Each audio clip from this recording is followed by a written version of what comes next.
The sun had already begun its ascent when Eli Carter stepped out of the cabin, his boots hitting the dry, cracked earth with a familiar rhythm. A gust of wind stirred the dust around him, pushing it up in tiny swirls that danced lazily beneath the weight of the morning heat. He wiped the sweat from his forehead, his calloused hand brushing against the worn brim of his hat. The ranch was still. The cattle, as always, remained scattered in the distant hills, grazing without a care for the troubles of the world. The only sound was the soft creak of the tree above him, its branches gently swaying in the breeze, casting long, thin shadows across the sun-baked earth. Eli had known this place his whole life. It was as much a part of him as the scars on his hands and the ache in his bones. The land had claimed his family long ago. His father had passed in a storm when Eli was still a boy, and the harsh, unforgiving climate had taken his wife, Lila, just a few years before. It wasn't that the land had been unkind. It had been indifferent. A man could work hard and fight the elements day after day, but in the end, it would always be a coin toss whether he survived the game. Eli had learned that truth early, a lesson etched deeply into his soul, and though the pain of loss had softened, it never fully left him. There was nothing left for him here, but he stayed, out of habit, out of stubbornness, or perhaps because he simply didn't know what else to do. The ranch was his inheritance, his duty, and despite the loneliness, it was a kind of home he couldn't bring himself to leave. The wind picked up slightly, and Eli squinted into the morning light, trying to catch a glimpse of anything out of the ordinary. But it was just the same landscape. The vast, empty plains, the jagged peaks on the horizon, the slow-moving river in the distance. Nothing had changed. Nothing ever did. He reeked it, heed for his worn rifle, the one his father had used, and rested it against his shoulder. His day was about to begin. Mending fences, checking on the stock, maybe a ride out to the river to scout for any signs of trouble. It was an ordinary life, if a man could ever call such a life ordinary. The life of a rancher wasn't for the faint of heart. It was a life of solitude, of constant battle with the elements, with the land itself. And Eli was a man who had long since learned to make peace with the struggle, even when it felt like he was losing. His thoughts were interrupted by a faint sound, a soft rustling that came from somewhere above him. Eli froze, instinctively reaching for the rifle. The wind hadn't been strong enough to make that noise, and he knew the sounds of his land well enough to know that this wasn't just the usual creak of branches. His eyes darted up to the tree where the sound had come from, scanning the branches for movement. And that's when he saw it. A dark stain, dripping slowly from the boughs above. At first he thought it was a bird's nest, perhaps something caught in the wind. But as he stared up at the strange sight, it became clear that the stain was not just dirt or water. It was blood. Eli's heart skipped a beat, and a chill swept over him, seeping into his bones despite the warmth of the sun. He moved instinctively, pushing off from the tree and stepping forward to get a closer look. His hand gripped the rifle a little tighter, as if it could offer some kind of protection against the strange, unnatural sight above him. He followed the trail of blood with his eyes, until his gaze landed on something even more horrifying. A body. A woman. Hanging from the tree by a thick rope, her limbs limp and lifeless. For a moment, Eli stood frozen, unable to process what he was seeing. His mind raced, every instinct telling him to move, to do something, but his body was slow to respond. Who was she? Why was she left there? And who could do such a thing? His eyes scanned the woman's body quickly. She was bruised, her face pale and marked with dirt, but there was something about her that didn't fit. She wasn't dead. Not yet. Her chest still rose and fell, shallow and uneven. But she was alive, and the blood, God, the blood, was not just from a fall. It was from wounds that had been inflicted on her, cruel and deliberate. Eli's mind snapped back into focus, and without a moment's hesitation, he sprinted toward the tree, his boots kicking up dust as he moved. The rifle slipped from his shoulder, the weight of it unimportant now. He needed to get to her. He couldn't explain why. Maybe it was the raw, desperate look in her eyes, or the fact that she reminded him of someone he had lost. But whatever the reason, Eli knew there was no time to waste. He reached the tree in a matter of seconds, and with the urgency of a man who knew that every second counted, he grasped the rope with both hands and pulled. His heart hammered in his chest as he yanked the woman's limp body down from the tree, catching her in his arms as she fell. The weight of her surprised him. She was heavier than he had expected, but Eli's grip tightened, holding her close as he looked around, scanning the area. There was no sign of anyone else. No one was watching him. The thought that someone might be nearby, waiting to see what he did, made his skin prickle with unease. He couldn't explain it, but he had a sense of danger now, a sense that the moment he pulled her down from that tree, things had changed. He had no idea who had done this to her, but the fact that she was still alive meant something he couldn't ignore. He moved quickly toward the cabin, his mind racing as he made his way across the land that had been his world for so long. His house was small, rough-hewn, but it had been enough for him. It had been a place of solitude, of quiet, until now. The air felt heavier now, laden with the weight of whatever he had just stumbled upon. He could feel the woman's fragile body in his arms, her breath shallow and uneven, and he cursed under his breath. He needed to get her inside, to get her help. But he wasn't sure he had the right tools, the right skills, to deal with whatever had been done to her. This wasn't just a simple injury. This was something darker, something far more sinister. When he finally reached the cabin, Eli kicked open the door with his foot, stepping inside with the woman still cradled in his arms. The air inside was cool, a contrast to the heat of the day, and for a brief moment, Eli felt like he could breathe again. He laid her down on the rough-hewn cot that served as his bed, a place he rarely allowed anyone to touch. But he didn't think about that now. The woman's face was pale, her hair matted with blood, but her eyes, those eyes, kept flicking open, just enough to reveal the pain and confusion within them. She was trying to speak, but the words were so faint that Eli could barely make them out. Her voice was hoarse, raspy, as if she hadn't spoken in days. "Water," she whispered, barely a breath escaping her lips. Eli nodded, though he wasn't sure if she could even see him. He moved quickly to the small wooden table where he kept his supplies and grabbed a tin cup. The well was just outside, and though it wasn't the purest water, it would do for now. He brought it to her, cupping her head gently as he helped her sip from the cup. Her hands trembled as she reached for the water, her fingers weak. Eli watched her closely, the reality of the situation beginning to settle in. Whoever had done this to her was still out there, and Eli had no idea what kind of danger he had brought to his doorstep. The woman's eyes fluttered, and for a moment Eli thought she might slip back into unconsciousness. But then her gaze locked onto his, intense, searching. She didn't speak, but the look in her eyes said everything. She was terrified, and somehow, in that brief exchange, Eli understood something he hadn't before. He wasn't just helping a stranger. He was becoming part of something bigger, something that was far from over. The storm, it seemed, was only just beginning. Eli sat at the edge of the small wooden table, his eyes fixed on the woman who lay on his cot. Her breathing was shallow, barely perceptible, but there was life in her. For now, that was enough. He had seen death before, too much of it, and it had a way of making a man cold, unfeeling.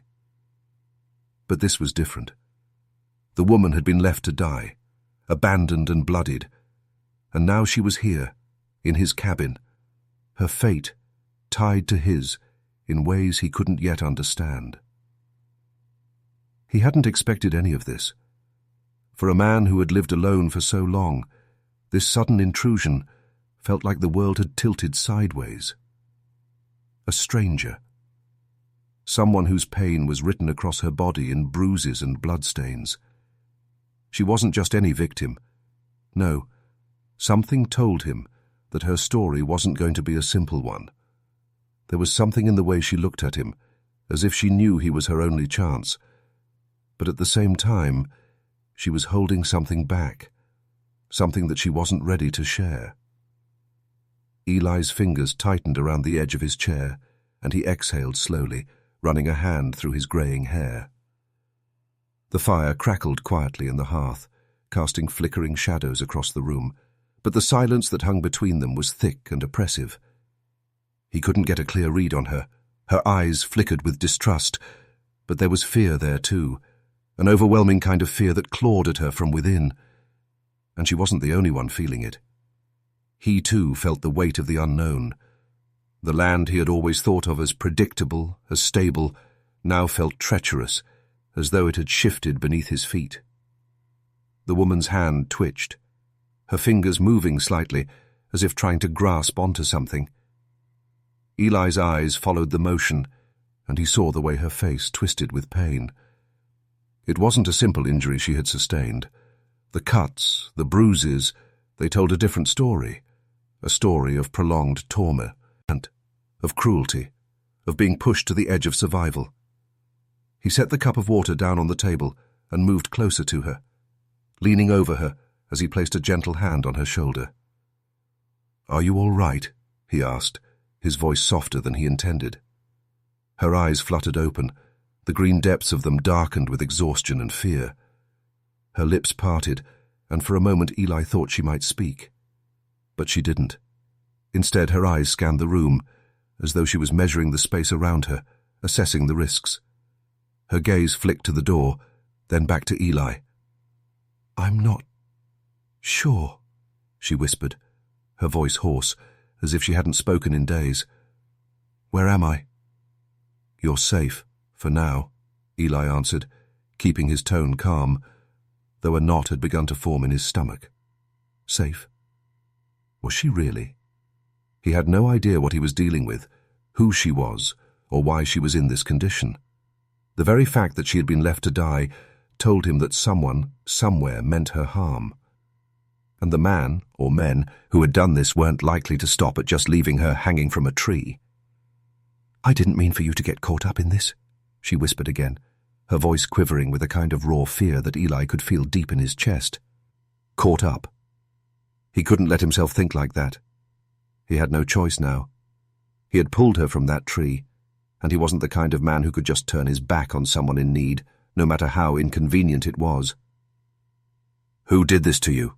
Eli asked, his voice gruff, but there was no mistaking the concern in it.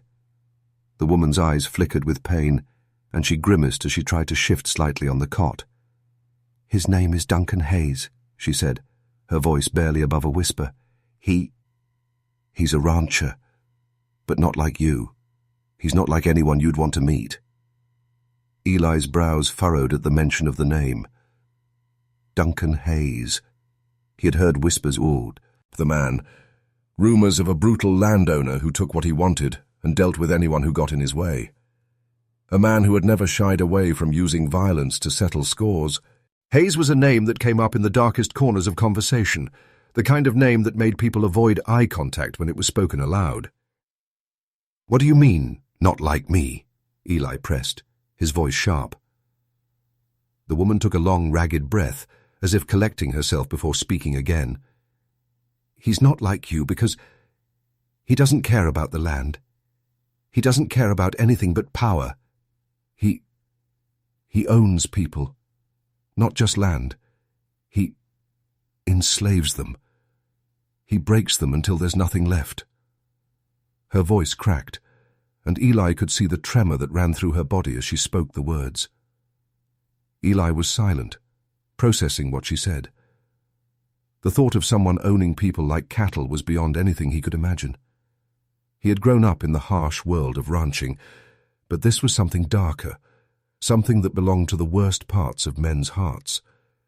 It was a kind of evil that had no place in this world. But the more the woman spoke, the more it became clear that Hayes was no ordinary man. He was a predator, and he had left a trail of suffering wherever he went. Eli's mind raced. He didn't want to get involved in a fight with a man like Duncan Hayes. The last thing he needed was to drag himself into a conflict that could cost him everything. But the woman, Clara her name was here now, and Eli couldn't just walk away. He had no idea what she had been through, but the terror in her eyes told him that it was far from over. He had pulled her from the tree, but now she was depending on him for something he wasn't sure he could give. Protection, safety, maybe even something more. "Why did he leave you to die?" Eli asked, his voice more urgent now. "Why didn't he just finish it?" Clara's eyes met his with a haunted look, as though she had been asked this question 1,000 times and still didn't have the answer. "Because I escaped," she said simply. A voice tinged with a bitterness that cut through the air like a knife. "I tried to run, tried to get away. But Duncan, he's not the type to let people go. He'll hunt you down. He'll break you first, and then he'll take everything from you." Eli stood there staring at her, his heart pounding in his chest. He didn't want to get pulled into this. He didn't want to be part of a fight with a man like Duncan Hayes. But the truth was, he didn't have a choice now. He had made a decision the moment he pulled Clara from that tree. A man couldn't leave someone in that state. He couldn't leave someone who had already fought and lost. She was his responsibility now. Clara's eyes closed again, her breath shallow. She looked fragile, broken, but in those eyes, Eli saw something else, a flicker of determination. She wasn't done fighting, not yet. "What do you need?" Eli asked, the words escaping him before he could stop them. Her eyes fluttered open once more, locking onto him with a silent intensity. "I need you to help me stop him," she said, her voice barely a whisper, but it carried the weight of everything she had been through. "If you don't, he'll come for both of us." Eli felt the weight of her words settle in his chest. There was no going back. Not now. And as Clara closed her eyes once more, her body sinking deeper into the cot, Eli made a decision. He couldn't promise her that everything would be all right, but he could promise her one thing. He wasn't going to let Duncan Hayes take any more from her, not if he had anything to say about it. The day stretched long and hot, the heat rising from the earth in waves that shimmered on the horizon. Eli sat by the window, watching the empty stretch of land that had been his world for so long. The wind was still now, leaving the air thick and unmoving, but there was a different kind of tension settling into the cabin. The silence, usually so welcome in its solitude, now felt oppressive, like the land was holding its breath, waiting for something to break. Clara had been asleep for hours, her body wrapped in the warmth of the blanket he had pulled over her, though she hadn't stirred much since the night before. The shock of her injuries had left her exhausted, her body still recovering from the trauma it had endured. But every now and then her eyes would flicker open, and she would stare at Eli with that same mixture of gratitude and fear in her gaze, as if trying to make sense of everything. She would try to speak, but the words always seemed to hang there, lost and incomplete. Eli wasn't sure what he was doing anymore. The fight with Duncan Hayes loomed on the horizon, a shadow that was growing closer with every passing moment. He could feel it in his bones, the inevitability of the coming storm. Duncan Hayes was a man who didn't let things go. He was coming for Clara, coming for the justice that Eli had unwittingly invited into his life when he had chosen to save her. Eli stood up, the wood creaking under his boots as he moved toward the door. The rifle was already in his hand, his fingers brushing the worn stock as though it was an extension of his own body. He knew that the time was near. The silence of the land had become too heavy, too filled with promise. He stepped outside, squinting against the harsh sunlight that cut through the blue sky. There was no sign of movement in the distance, but Eli knew it was only a matter of time.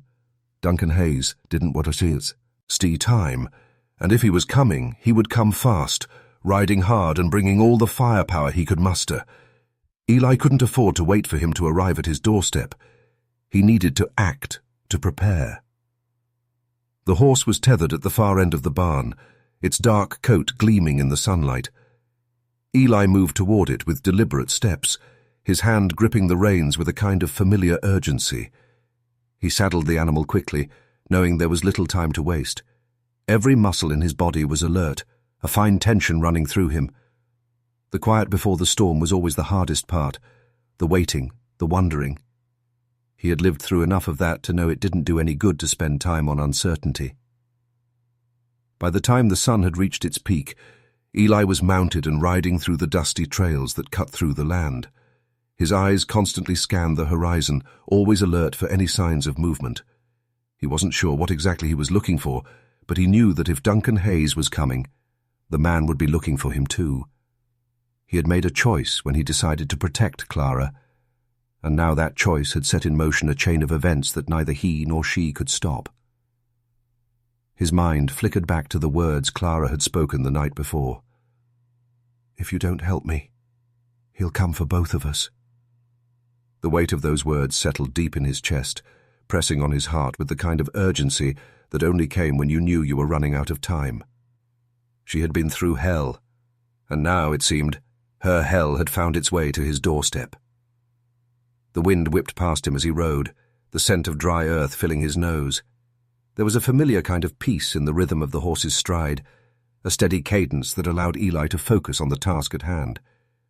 He wasn't a man given to fear, but he couldn't deny the tension that had wound itself tight in his gut. Duncan Hayes was a different kind of man, a predator who took what he wanted without mercy. The wind had shifted, and with it the quiet calm of the morning had turned ominous. Eli could feel it in his bones. The air was thick with something that wasn't right. The faint smell of dust and dry earth was joined by the sharp tang of fear, hanging in the space between him and the woman lying on the cot. Clara was still unconscious, her body limp and bruised, but Eli had sensed it long before. The storm was coming. The sound of hooves in the distance was unmistakable, sharp and rhythmic, cutting through the heavy silence. A slow dread crept over him, tightening his chest. He rose from his chair, his boots creaking against the floorboards of the small cabin. His hand instinctively brushed the worn stock of the rifle that hung above the hearth. It was a comforting weight, one he had relied on for years, but now it felt too small, too insignificant for what was coming. Eli glanced over at Clara, whose face was still pale but peaceful in her sleep. She had told him everything he needed to know, but in truth, that hadn't been enough. The story she had woven, the one about Duncan Hayes, the ruthless landowner who owned not just the land but people too, was a kind of nightmare Eli had only heard whispered in the dark corners of the frontier. A man like Duncan didn't stop until he had destroyed everything in his path, and Eli was about to find out just how far that destruction could reach. The riders were closing in, their shadows stretching long across the dry earth. Duncan Hayes was here, and it didn't take a man like Eli long to figure out that there was only one reason Duncan would come looking for Clara. He meant to finish what he had started. There was no kindness in his eyes, no mercy, just a cold, calculating intent that would stop at nothing to reclaim what he believed was his. Eli moved swiftly, pulling the rifle from its hook and checking the chamber. His fingers worked with practiced ease, but his mind was far from steady. He could feel the heat of the approaching riders, hear the grinding of the hooves that would soon mark the end of his quiet life. He had always thought of himself as a man of few words, one who didn't look for trouble, but today trouble had come knocking. He stepped toward the door, pausing to cast one last look at Clara. She still hadn't stirred, her body ravaged by whatever torment she had endured under Duncan's hand. Eli's heart twisted at the thought. She had come to him for help, and though she had given him no promise, she had entrusted him with her survival. He wasn't about to turn his back on her now. There was something more to her than just the story of a woman running from a man. There was strength in her eyes, a strength that mirrored his own. And Eli wasn't about to let that strength be broken by a man like Duncan Hayes. The door creaked open slowly, and Eli stepped outside, the wind kicking up a cloud of dust around his boots. The sun hung low in the sky, painting the land in shades of red and gold, but it did nothing to calm the tension in the air.